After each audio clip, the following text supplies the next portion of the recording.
Terrifier 3 brings us a new and brutal story of Art, the bloodthirsty clown of the franchise. But the ending left many questions in the air. What is the clown? And where do Sienna's powers come from? These are the questions we're going to answer. Today on Charlietales, we'll analyze the movie, review important details, and of course explain its ending. Ready? Let's go!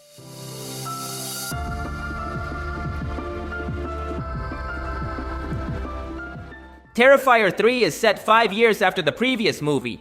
Art has returned and will once again face Sienna, the protagonist of the previous film. This time, Sienna moves in with her uncles, but her past trauma continues to haunt her. She sees hallucinations of her dead friends. Meanwhile, her brother Jonathan has grown up and is now in college.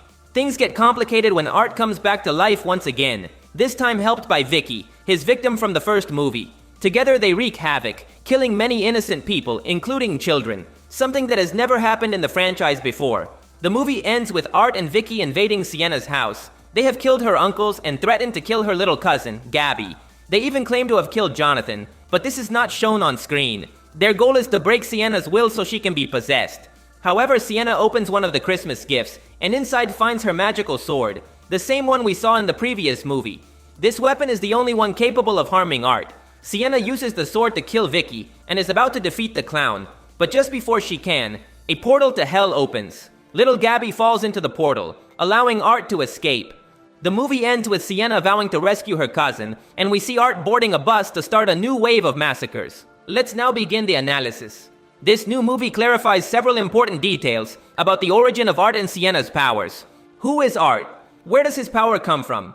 In the first movie, he was just a regular human, a crazy killer with no powers. How can I be sure of this? Because at the end of that movie, Art committed suicide, and according to the same director, the clown didn't know he would come back to life. So Art was also surprised by his resurrection. As for Art's powers, they all come from a demon of the underworld. This is confirmed in Terrifier 3. There's a scene where Sienna talks to her brother Jonathan and mentions some letters he sent her in the past. These letters state that a demon can choose a person as a vessel, which acts as a bridge between worlds. This vessel would be Art. The letters also mentioned that when this happens, a counterpart appointed by the forces of good would arrive. In this case, it's Sienna. In short, Art is chosen by the darkness. He's not a demon himself, but a man helped by evil forces. This is where his power to resurrect and his superhuman abilities come from. Sienna, on the other hand, is the complete opposite. Let's focus on her character. She has become the protagonist of the saga, and according to the director, she will be essential for all the movies. The director Damien Leone has revealed that the Terrifier movies boil down to a battle between good and evil. Art is the chosen one of darkness, and Sienna has been chosen by the light. This is where her superhuman abilities come from. We saw this in the second movie when Sienna died, but was resurrected to defeat Art. In this new movie, we again see how she heals from her wounds. Like Art, she's no longer just a simple human, but how was Sienna chosen by God? This was hinted at in the second movie and made clearer in Terrifier 3. The new movie shows us several flashbacks of Sienna with her father, who designed a superhero woman for her. He did this as a promise to Sienna, and in the second movie, we saw how Sienna wears a suit based on this superhero. In other words, the whole idea of Sienna as a superhero comes from a gift from her father, a display of pure love. The religious connection is evident when we think about Sienna's suit, which has wings like those of a god's angel.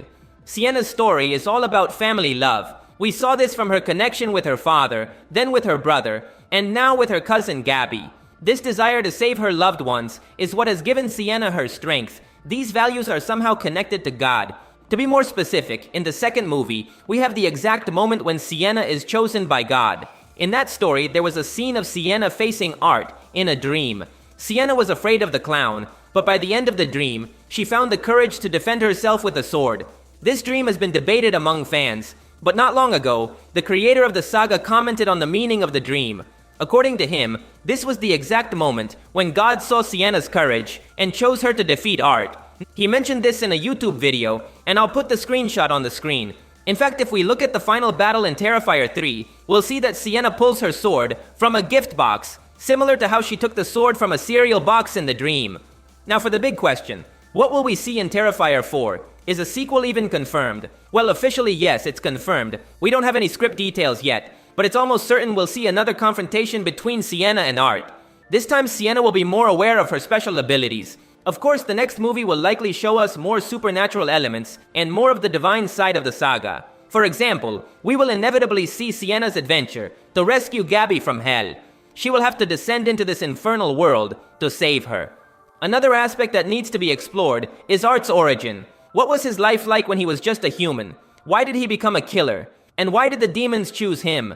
These questions remain unanswered, and it would be great to see them explored in the future of the saga. In fact, in the final scene of Terrifier 3, we get an interesting reference to the clown's origin. Here we see Art boarding a bus, and there is a woman reading a book. This book is titled The Ninth Circle. In 2008, the creator of the Terrifier franchise wrote and directed a short film called The Ninth Circle. This was the first appearance of Art the Clown, though he looked a bit different back then. But what's important is that in this short film, the clown kidnaps a woman and then tries to offer her as a sacrifice to a rather ugly satanic demon. It's clear the director wanted to connect this movie to that old short film. In fact, Terrifier 3 ends with Art honking his horn, the same thing he did at the end of the short film. This connection makes the demonic origin of the clown clearer.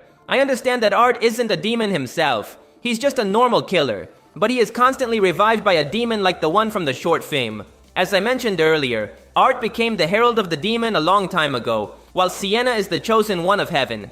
Most likely, in Terrifier 4, we'll finally see more details about the demon behind Art, and of course, more about Art's origin. Let's move on to another question. What happened to Jonathan? Did he really die? In the final battle, Art and Vicky claim they killed Jonathan, but his death is never shown on camera. Therefore, we can't be sure he's dead. You know this movie rule. If someone dies off screen, they're most likely still alive.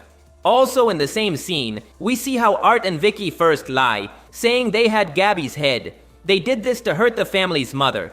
These two are sadistic and enjoy this kind of suffering, so it wouldn't be surprising if they only said Jonathan was dead to break Sienna and control her. I highly doubt the director would kill such an important character in such a simple way. If Jonathan were going to die, it would be in front of his sister to make the scene truly painful. To me, this is just a trick from the director, to gauge the audience's reaction. Depending on that, he could either bring Jonathan back in the next movie, or leave him dead. I'm sure he'll return. But anyway, that's all for today. If you liked the video, you would help me a lot by leaving a like. That would be legendary. Also remember to subscribe, because I'll be uploading more videos about your favorite movies. Thanks for listening. My name is Charlie, and I'll see you in the future.